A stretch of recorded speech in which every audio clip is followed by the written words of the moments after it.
Hi, this is Scott Johnson with Grace on Fire. I'm excited to be with you this week.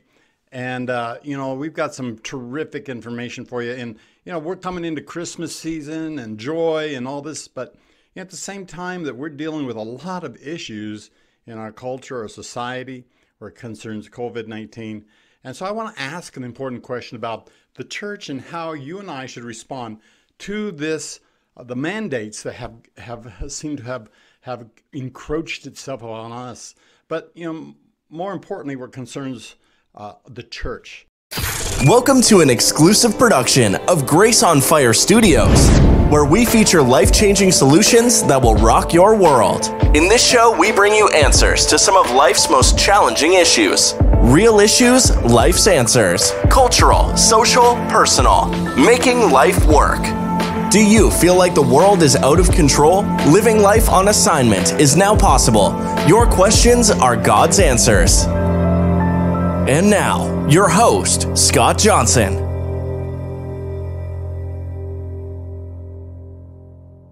I'm Rob McVoy. I'm the pastor of Godspeak Calvary Chapel here in Thousand Oaks, California. And our church has been wide open, no masks, no social distancing since May 31st. Our local government has fined us, and we're in contempt of their restraining order. It doesn't matter. They have no authority to do what they're doing, and we're still wide open. And just to let Governor Newsom know, he doesn't have authority over the church, and he has no ability to declare the church non-essential. So, sorry, Governor Mussolini, doesn't work that way. This is a church, and we're going to enjoy services. Did you know that the Church of Jesus Christ is the highest authority that there is on this earth? That's right. There is no other higher authority than you or I where it concerns the affairs of this earth and the affairs of mankind. That's what Rob McVoy says. You might ask, well, who in the world is Rob McVoy? Well, he's a pastor of Calvary Chapel in Thousand Oaks, California. He's chosen to stand up against the tyrannical, he calls it the draconian mandates that Governor Newsom of California has put in place. Stick with me as we explore our response as Christians to the governmental mandates that have been placed upon the church. Now, in this episode of Grace on Fire, I will be cutting in and using a lot of the portions of interviews that the Daily Caller had with Rob McVoy. They're so important and vital to really making the connection here with you where it concerns our responsibility as believers. You see, Pastor McVoy went on to tell how he has chosen literally to remain open as a church. And he initially started out really cooperating when they heard about the seriousness of the possibilities of what COVID-19 could mean to people. Later, as he began to find out more, discover more about the truth, he decided, along with his church, to stay open. And as a result, he's being initially fined $1,000 per meeting. That means every time he met, and they meet on Sundays 3 times. He later ended up going back to court, and they lowered that $1,000 per meeting to $500 each time they met.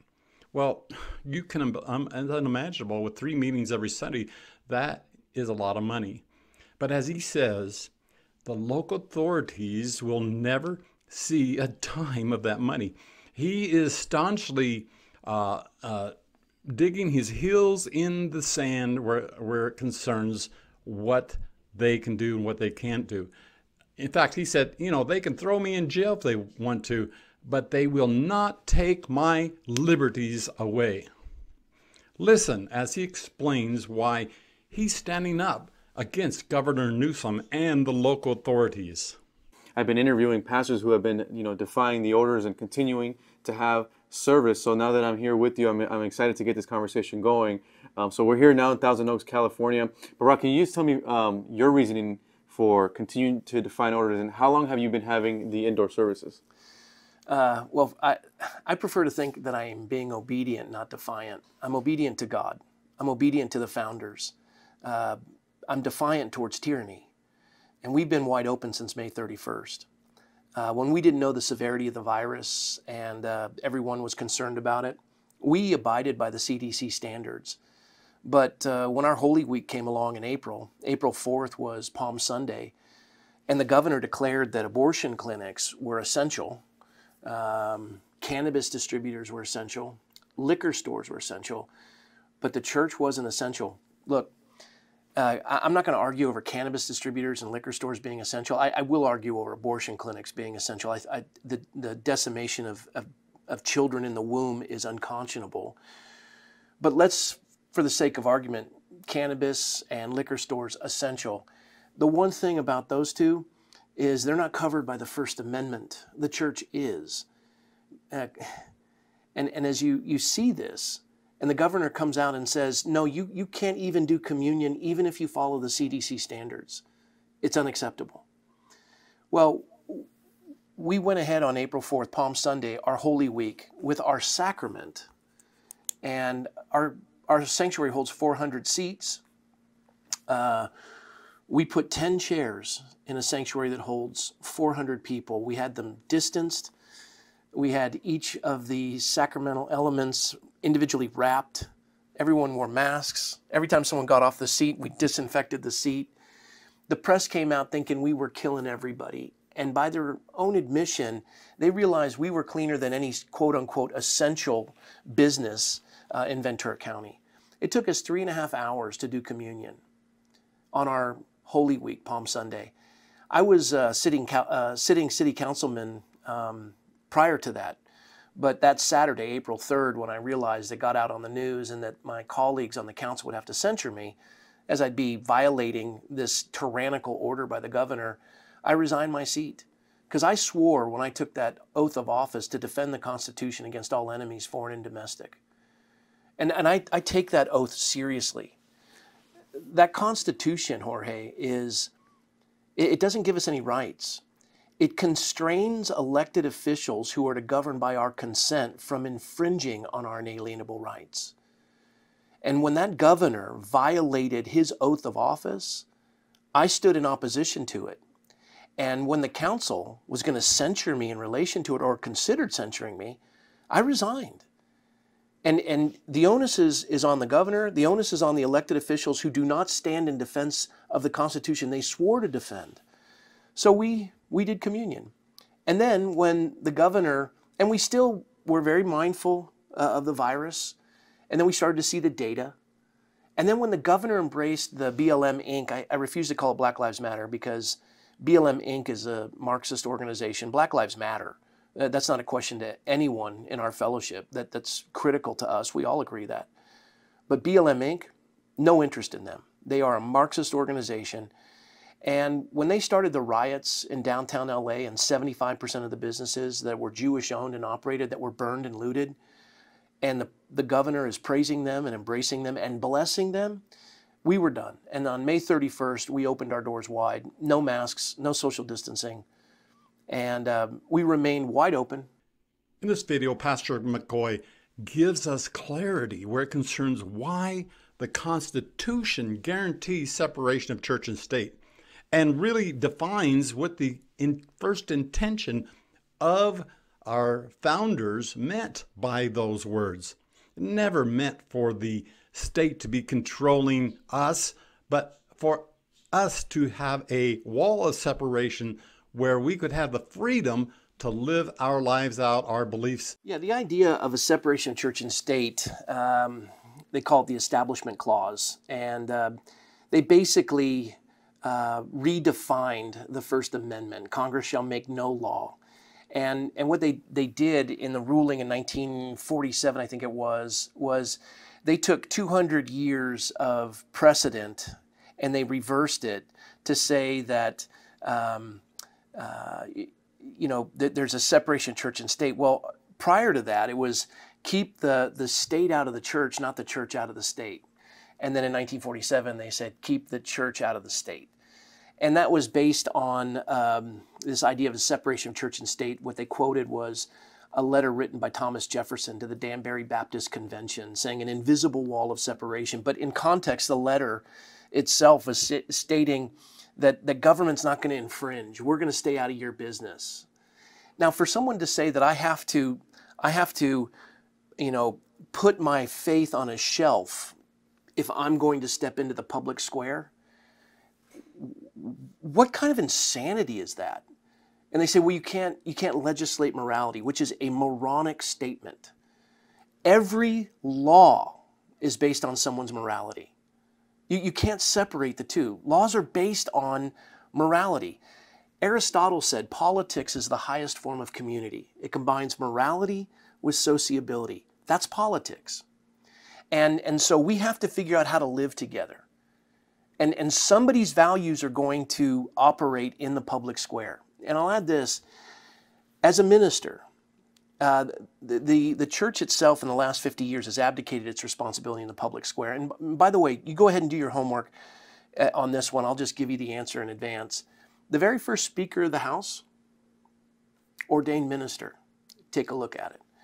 You know, the real question I want to ask here is, we know that we have a constitutional right where it concerns these things, but do we as Christians, as a believer, have a standing that's based upon the Word of God, where it concerns our authority on the earth, where it concerns such things as we're facing in the world today? Here's what Reverend McVoy says. Never intended to keep clergy out of politics. They never intended to keep the church out of politics.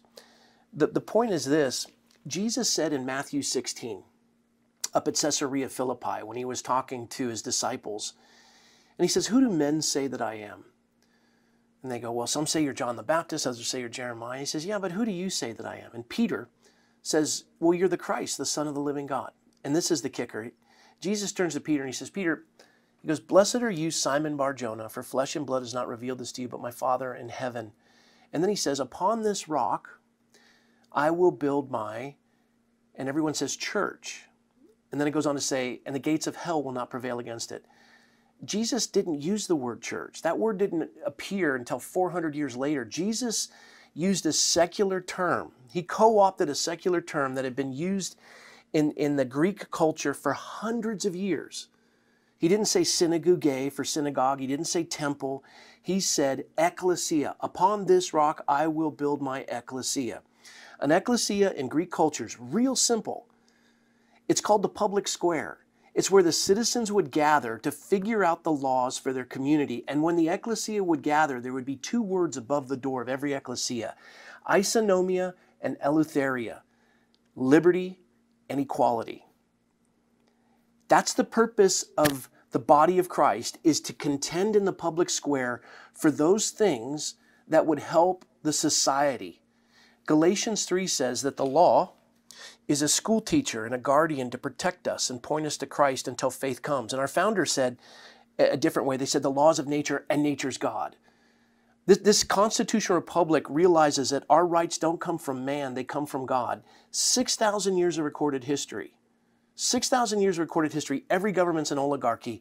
And then for 244 years, we have a bottom-up constitutional republic that defines the sovereign as we the people. The first three words of the preamble, we the people. So we're accountable to God and we're accountable to each other. And as John Adams said, only a moral people can govern a republic. The clergy is critical. That's why they gave the First Amendment. The press is critical. That's why the founders gave the First Amendment.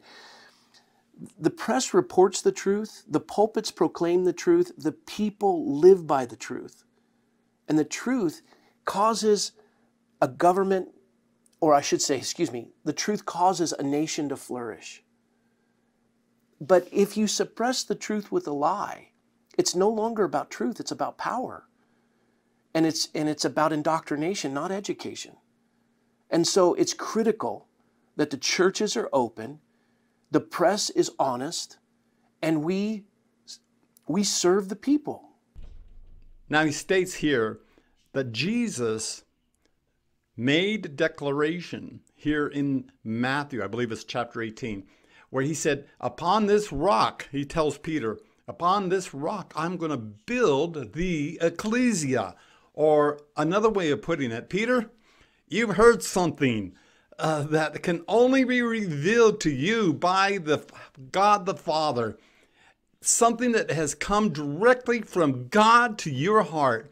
And it's upon this truth, this revelation, that I'm going to build the ecclesia. You know, we as the church, we must realign ourselves with the original mandate that God has given us as believers in order for us to get really true results in our lives. We, the ecclesia, must recover Christ's original intent regarding this word. We need to rediscover what ecclesia is, and then as a result begin to shift our priorities accordingly. You see, when we do this, we will then have truly what's called a kingdom mindset. And of course, kingdom results. That's right. Jesus said upon this truth, the ecclesia, or let me put it this way, the public square, where we contend for the truth, where we represent truth, and where we serve the people around us, God will build. You see, the ecclesia is not a religious order. That's right. It's a governmental movement, which is to say, we are the voice on the earth. See, the town square represented a place where people met, where they gathered news, where there was activity, where people reasoned, a place of influence. And upon this truth, Jesus told Peter, the ecclesia will take place. What's that mean? We become the town square. We become the voice of God on earth. We become the place of influence. This is so important to understand because Jesus never commissioned us to sit within the walls of a building and do church. But he calls us to engage with our culture as the ecclesia. This is vitally important and represents tipping over some of the largest sacred cows within our churches. The ecclesia was created to take the revelation of Jesus Christ through the gates of hell and take it into the darkest places on our planet. You see, that's what was God's plan for Adam and Eve. Remember in Genesis 1:26, he said, let us make man in our image according to our likeness, and let them rule over the fish of the sea, over the birds of the sky, over the cattle, over all the earth, over every creeping thing that creeps on the earth. Adam and Eve were created to be co-regents with God on the earth. And you see, as fellow believers, we've been given that mandate. You and I have been given a mandate that's greater than any mandate that can be placed upon us in this earth. Let's pick up the mandate of Christ and rule and reign as the sons and daughters in our generation. I hope this episode of Grace on Fire blessed you and gave you some insight to our responsibility as citizens of heaven, citizens of this kingdom. Hey, if this has blessed you, then I ask you to share this truth. Help us get this truth out to others. Respond so that we can, as a church, respond to the mandates of control that is being placed upon the ecclesia. Now, what you do in your personal life is your personal thing. But as the ecclesia, meeting together, joining together in the marketplace of our society, speaking the truth, being that person of influence, that's when we'll make a difference. Amen. I invite you to scroll down below, subscribe to our newsletter. I'll send you a free gift to the download, and you'll get a notification each and every time that we have a new podcast, and you definitely don't want to miss out on our next one.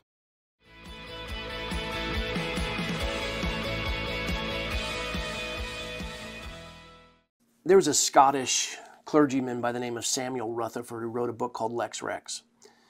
And King James said that he was the head of the church. And Samuel Rutherford and Lex Rex said, no, you're just a member of the church. Christ is the head of the church. The governor doesn't have authority over the church. He never did and he never will. It's that simple. I don't care how powerful he thinks he is. Even if he takes on El Duce and he becomes Governor Mussolini, he doesn't have authority over the church and he never has. We'll willingly submit to an extent for the sake of our community, but we're not going to be forced to do it. And when we didn't know the severity of the virus, we willingly submitted. But when we started seeing the data and we started to realize that this is a gimmick, now granted, it's a contagious virus, but we now know who's affected, comorbidities. We see the data. I know the data up and down and back and forth and sideways. I know all the data in our county. Liberty is not man's idea. It's God's idea. And he can take my church. He can take whatever he wants. He can put me in jail, but he's not taking my liberty. I will fight for my children and my grandchildren. I will contend with that tyranny. We don't have absolutes in our culture anymore. We want to dismiss the church. We don't see the need for the church. The church doesn't even think itself essential because they won't even open for a virus that has a 0.05 IFR fatality rate, or even some say a 0.02 fatality rate. In our county, it's 1/100th of 1%. And they won't open. Our continental forces were contending with Great Britain, the British Empire. They had already been immune to smallpox. For our continental forces who were dying of it, they had to inoculate themselves, and they expected a 5% death rate. And Washington said, we got to do it. And it meant their families would have a 5% death rate. And the families agreed to do it. They inoculated themselves. Thank God the death rate wasn't that high, but they were willing to face a 5% death rate, not to defend liberty, but only for the ability to fight to obtain it. We possess it, and we've had it for 244 years, and we are surrendering it for a virus that has a 0.05 fatality rate. We can't put up with this. He'll take everything we're willing to give him. And he doesn't get the church. It's not his. So...